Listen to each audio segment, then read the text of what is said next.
Well, let's move on and talk about the Los Angeles Lakers and Kobe staying put. That's why he was all smiles on Monday. Hasn't played a minute this season after the left Achilles tear. Was not under contract for next season till now, signing a reported 2-year, $48 million extension. GM Mitch Kupchak of the Lakers had this to say: "We've said all along our priority and hope was to have Kobe finish his career as a Laker, and this should ensure that happens. Most importantly, however, it assures that one of the best players in the world will remain a Laker." David Aldridge, did the Lakers have a choice? Didn't they have to re-sign Kobe and keep him in place?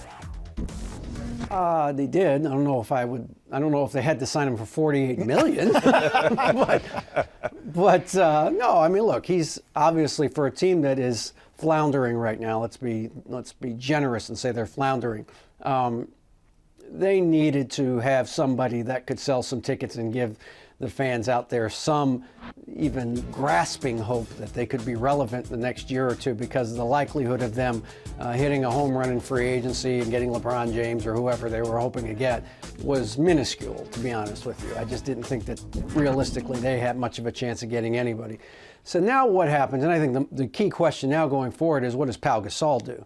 If Pau Gasol decides to be a total team guy and take a major haircut financially and take 50 cents on the dollar as a free agent next year to stay in LA, then it's conceivable the Lakers could be able to bring in another key free agent next year and maybe get back into the hunt in the West. But if he doesn't do that, then I think what you're looking at here is just having a bridge of 2 years of watching Kobe Bryant finish his career. Certainly not the Kobe Bryant of 5 or 6 years ago, but certainly a player who can still play at a very high level.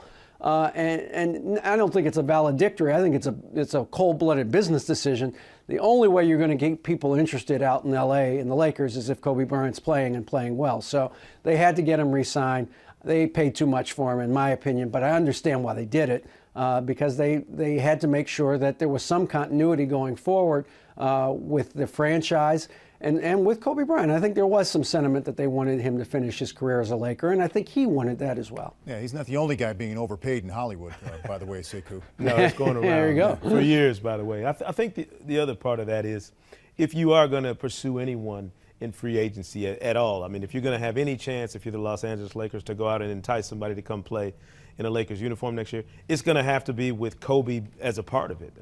And what Kobe will see, as D.A. mentioned, remains to be seen. We don't know how good he's going to look and how well he'll play coming off the injury. But it has to be Kobe as the bait to attract a Carmelo Anthony or anyone else that you're trying to convince to come play for the Los Angeles Lakers. KC, button this for us. Kobe Bryant back. Two quick things. I would say it's shocking that we're talking about one of the greatest competitors in the game's history as a PR move as opposed to a basketball move. But I agree with DA. That to me is what this is, and it had to be done. I do think they might have bid against themselves a little bit. But lastly, I'll say, if there's one franchise that can absorb this financial hit, I mean, come on. The Lakers print money just like the Knicks do and the Bulls do. So I think the Lakers can handle this financial hit.